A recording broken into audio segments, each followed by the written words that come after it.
It's Mr. Mickey Rourke. Mickey Rourke. I'm very excited he's on the programme.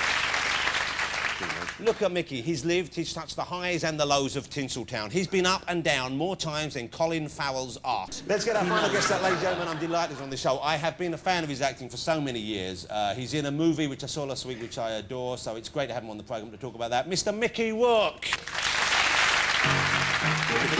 Stands a boxer and a fighter by his trade, and he carries the reminders of every love that played him well and grunted till he cried out, la la la, la la la la la la la la. You know what? I'm genuinely so thrilled you're on the programme. I mean, I've liked all the guests tonight, but I've been a fan of yours for donkey's years, and you look sharp as a knife. Well done for that.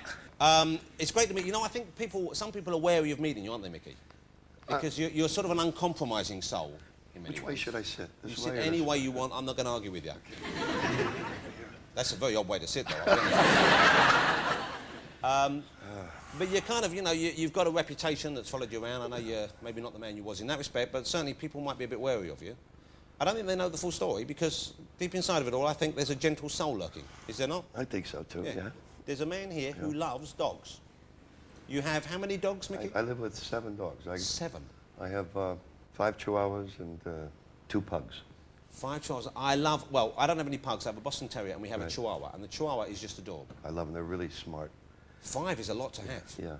I don't know if this is true of all chihuahuas. I'm only on my first chihuahua. Right.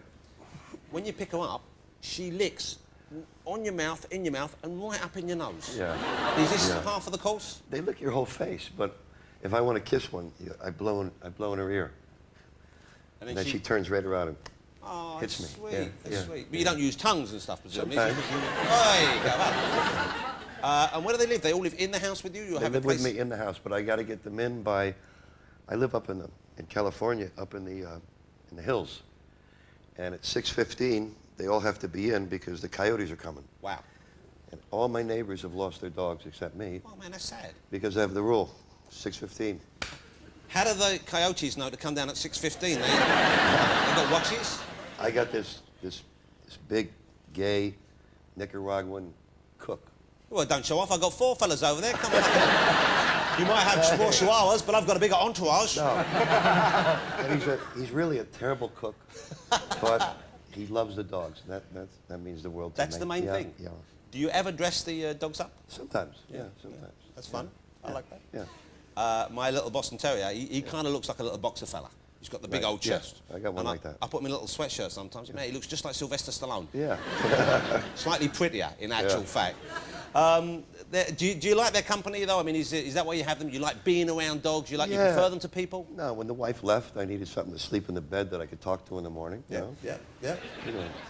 Well, I don't know exactly what you're saying, but I'm going to pretend I do because I don't really want to go there. Yeah. But do you have all 7 in the bed with you? All 7. They're little, yeah. And they've learned to poo outside, presumably? Yeah, they do. Good, because mine aren't fully trained yet. No, mine are okay. Sometimes they slip, but... I think we've probably exhausted the world of dogs. Okay. You going to get any more, though? No, I'm comfortable talking about dogs. I love talking about dogs. I'd rather talk about dogs than me, so... Yeah, Keep on going, brother. I get your feeling you are someone who's sometimes not comfortable talking about what you do, who you are, that kind of thing, which must be weird, because being an actor, people are always asking. Yeah. Well, I've done a lot of things I'm not too proud of, too. Well, we don't need to necessarily talk about that. Right, good, okay. But, of course, now we're intrigued. All right, let's talk about the new movie before we get on to some of the other stuff, because I'm thrilled that it's the film it is. It's based on a comic book, and I'm a big fan of comic books, as you perhaps know. Right. And it's based on one of my favourite comic books, a series of books based in and around a place called Sin City. Right. The movie opens next Friday, and it's probably the closest adaptation to a comic I've ever seen, where they really kept to the original. Are you a fan of comic books at all? No. This one I really like, because I'd never read many comic books since I was, like, little. Yeah.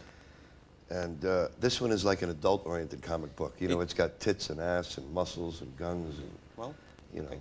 But the other comic books, you don't like other comic books? No. Would you like to read some? I have some very good ones. Nah, I'd rather just hang out. But I thought, because you in the comic book film, you might like some comic books, and I bought some in. I bought some in. I thought you might like. And we can hang out later and talk about comic books. This one's called Tom Strong. You heard of him? He's got a sidekick who's a talking monkey, and he's got a robot man called Newman. No, no. And Thank this you. is Teen Titans. This is very good. They're on TV at the moment. Gee, I have a gift for you, too. Here's a couple of ties. You bought me some ties? Yeah. Well, that's very kind of you. Why did you do that? Well, you gave me a suit last time I saw Well, okay. Last time I interviewed Mickey, I interviewed him for the film show I do here for the BBC, and you commented on my fine... you got a far-out suit on, lime green. And I said, I've got a lot of them, Mickey. Some of them I don't wear at the moment, and I've given some away to charity recently. I said, why don't I send one over? And I sent you over. Was it the orange one I sent over or the No, green? it was lime green with orange stripes. And did you wear it? Twice. Only twice? Well, the shoulders are a little... I had to drink coffee like this. What are you talking about? I'm a fine figure of a man. What are you talking about? Look at that. Yeah, you look good. Thank you. Okay, well, you play your cards right. I'll give you another one later on.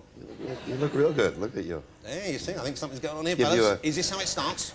Okay, Mickey, let's have a look at it. I think we're going to show a clip from Sin City. And it's kind of, I would have thought, often you say this kind of thing and it sounds like you're exaggerating, but it's pretty much unlike any other movie you've seen. It's It strange. looks Yeah, wildly different, and I believe the way they made it was also very, very different indeed.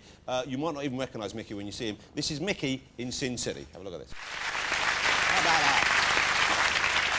Sin City, it's based on these comic books and it opens next Friday, and I really loved it. And you play a character called Marv. Marv, yeah. Who's a big, tough, kind of almost, you know, unstoppable guy. And the face, that's how he is in the comic book. And they've kind of added to your face. They kind of did they use prosthetics or was it just makeup? What did they do? Prosthetics. It took about an hour and a half to put on and about an hour to take off. Wow. I had to eat my lunch with it, you know. Is that a dreary part of the job? Is that But something it was tough because we were in Texas shooting, and it gets really hot, you know, and it would like drip at lunchtime. There you are. Look, that's the face there. Yeah. Oh, yeah, that. Yeah. You look like we used to have a guy on British TV called Jimmy Hill who looked like this. And also, you know, good game, good game. Let's give it a go. Why did you shoot the movie in Texas? Normally movies, I believe, are made West Coast or East Coast. It's LA or it's New York. Yeah, Robert Rodriguez, he lives there, and he's got all his, a lot of this was done on some kind of computer. They do it, it was a green screen, wasn't it? Yeah. You're acting in front of a screen, and they add all the backgrounds and no do they background, no other actors, and so you're acting, reading just with the director. Wow. And later on with the computers, I don't know how it works, but they put it in. And Well, you would not know from looking at it. And so the scenes when you're with other actors, you're not actually with them. nobody's there, no. That must be weird. Yeah, I mean, everybody worked that way. Clive worked that way, and Benicio. And This is Benicio del Toro and yeah, Clive Owen. Owen. Okay. He's a great actor. I'm going to love him to death. I Good guy, too. I saw Clive Owen yesterday. Yeah. Believe it or not. Yeah. He has a child at the same school my children go to, Right. and he was 4 or 5 places behind me in the queue for ice cream. We had watched the match together. You went to see the Liverpool match? Yeah, he was apeshit after it was 2-zip, I bet. 3-zip. He was ready to jump out the window. Yeah, yeah. And so, and did you enjoy the football Oh, match? I had a great time. Yeah. Are you a fan of English football? Yeah, very much so. Yeah. Maybe you could explain some of the rules to me because I've looked at it. But it was exciting, wasn't it? Yeah, I didn't think they were going to come back when it was 3-zip. way. No. Now you've had, looking from the outside in, looks like a strange career. I know what you're going to start talking Yeah. about now. Well, we're going to talk about because you started off, man. When I first saw your movies, I remember thinking, man, this is a dynamic guy. It's like watching Brando on screen. I know you're uncomfortable with people being nice about you like this, but I thought, wow, I saw Rumblefish, it blew me away. Great films. 9.5 Weeks was a huge hit, very much a film of its time. I loved that film as well. And then you kind of disappeared. No, I did disappear. So what happened there? I just enjoyed doing other things more, you know. I just like getting on my motorcycle and hanging out with the guys. Yeah. I can understand that. Did you not enjoy the process of making movies? Yeah, I did, but it was, you know, it gets tedious. Back then it got real tedious real quick. Yeah. You know? There must have been a period though where you were getting parts, you were getting offered parts, and Right. presumably you turned them down because you wanted to be doing these other things. Right. What kind of parts? I don't know. What would we have seen you in if you'd have kept on that path, do you think? Oh, I don't want to get into that because I don't want to offend any other actors who took the role. You know Trust me, what I'm you saying? won't offend them, I'll apologise to them afterwards. No, I know, but you know, I'm trying to make amends with everybody out there. You know what I mean? Did you upset a lot of people? Oh, everybody, yeah. And part of you is kind of pleased you did that, aren't you? I was pleased at the moment. I didn't know I'd be out of work for 14 years because I went around like that. But you know, a lot of stars seem to behave badly, or we certainly hear they do, and they get away with it. So why did you not get away with it, do you think? Oh, because I just did it a little too often. You were a bit worse than the others? No, I think if you have a movie that's a big hit movie, you can, you know, shit in a paper bag and it'll smell good. But Have you ever tried that, by the I way? didn't have any big hit movies. A friend of mine shat in a paper bag once because we Yeah. wanted to put it on someone's doorstep and set fire to it, which was very popular in East London at the time. Couldn't get the bastard to light. I hear that. Right. Do you regret that period now, though? I mean, or are you not a man who spends time looking back on the past? No, I have a lot of regrets. Yeah, I regret most of it, yeah. When you're sitting around for 14 years going, why the won't anybody hire me? Yeah. You got to realize you made 1 or 2 mistakes. Yeah, yeah. You went, is that why you started boxing? Was it No, I just wanted to do that. I started out doing that before I was an actor, and I wanted to do it one more time before I was like a geriatric. Yeah. So I was only going to have one fight, on one particular night, trained 6, 7, months for it, and turned into 5.5 years, Wow. just because I started to really like it again. And what do you like about boxing? Because I've never boxed, and that won't surprise you. I enjoy just like about the it? preparation, taking 12 weeks before every fight. So that and focus. coming in like a big fat slob and then getting down to like a certain weight and, just, bring it, Is that, and you got damage fighting, didn't you? Is that when your face No, got I mean, a I bit got beaten up? had 5 nose operations, and they had to take the cartilage from my ear and rebuild my nose. They got good fighters over there you train with, and they, beat the hell out of you. Because you don't look that much like you used to look, do you? No, well, I've got older too. Yeah, yeah.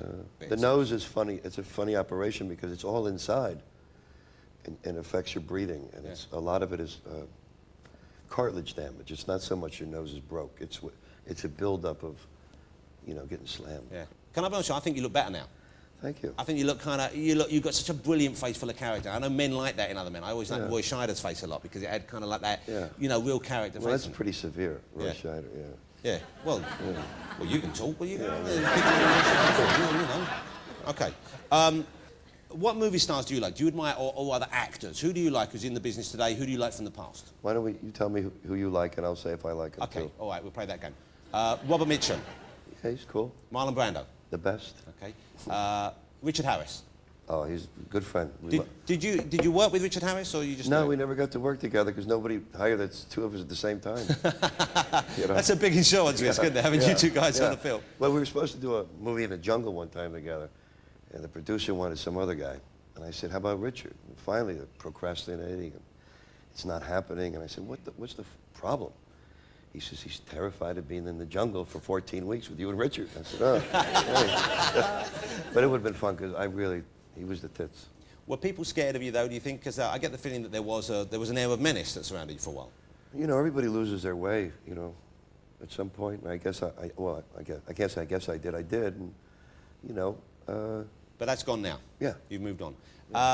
What kind of, you enjoy making movies now, I guess. I really love doing it again. Yeah. I've spoken to people in the past who maybe had careers that didn't go the way we all expected. Right. And they almost always kick themselves for not getting that second chance, for not getting it. And now you got that chance, it seems, pretty much. You're back working. Yeah, they gave me a second chance. I don't feel like I deserve it. I just feel grateful, you know? Are you choosing, because in that period where you weren't obviously getting the work you wanted necessarily, you made some pretty ropey movies. There were a few, ones We're not going to talk about them. we won't talk about them, no, but there were a few which were a bit kind of... Yeah, ropey. like the suits that you don't wear anymore. Hey, don't start on me, Rourke. Hey. Come on, I'm not in bad shape myself. But now I get the feeling you're choosing your parts more carefully. Yeah, I think what happens is out in Hollywood, sometimes I'd wait 2-3 years for a really good script to fall in my lap. Yeah. And it wouldn't happen, and then all of a sudden you're behind the 8 ball with your lifestyle. Yeah. They offer you a movie that's like, they offer you a lot of money, and the movie's shit, and the director sucks, and you take it, and you sell out, and then what happens is you go to work every day, and you're miserable, and so you mail it in. So you're better off not taking Better off, working with really respectable people. And how do you survive? Are you financially solvent? Are you okay cash-wise now? I'm not offering you a loan, but I'm just curious. I owe the government some money, but And so you owe tax. Do you have to? They take the money before you get it, or you? No, they worked out a deal with me because I owed them so much money that they were glad that I was attempting to pay them back. They were just pleased you were trying to work again. Yeah. Okay. And so do they get a slice of it before you even see it now? No, they get it when I want to give it to them. Oh, okay, well, that's pretty cool. Yeah. Okay. Even when you've been in bad films, right. I've enjoyed seeing you. I would still queue to see a Mickey Rourke movie any day of the week. I just love seeing you on screen. There's something you have. Yeah. Do you do stage acting ever? Do you ever try that? I've been talking about it. I haven't done it for 20 years, but somebody brought it up the other day because Val Kilmer's doing a play in town. Yeah, he's over here right now. He's doing The Postman, and I saw it the other night, and he was great in it. Was he good in it? It was fantastic in it, really. Would you do that then if someone asked you? I wouldn't do that play, but I might do a different one, What are you doing about the weekend? Do you want to go? There's a fair near me. You ever been to an English fair? No. You want to come to the fair? No, I'm going to I'm going out in the country where they have the bare knuckle fights to go look at a fight. You're not allowed to do that, are you? It's Yeah, against the well- law, isn't it? Come to the fair instead. There's a really good helter-skelter near me. Although I got a little bit wedged in it one year, which was a bit unfortunate. You know, it's so nice to meet you here. I mean, I first started doing talk shows almost 20 years ago, believe it. I know I look like I'm just in my mid-20s, but really I've been around for... And one of the people I always wanted to have on my shows was you. Thank you very much. I always did, and I'm so thrilled, finally, we pinned you down. Thank you. Mickey, you're welcome back anytime. Thank you, brother. Sin City opens next Friday. It's a fantastic film. It's a roller coaster ride, it really is, and that's not easy for me to say. Mickey, lovely to have you here. Ladies and gentlemen, Mr. Mickey Rourke. Look at that, thank you very much.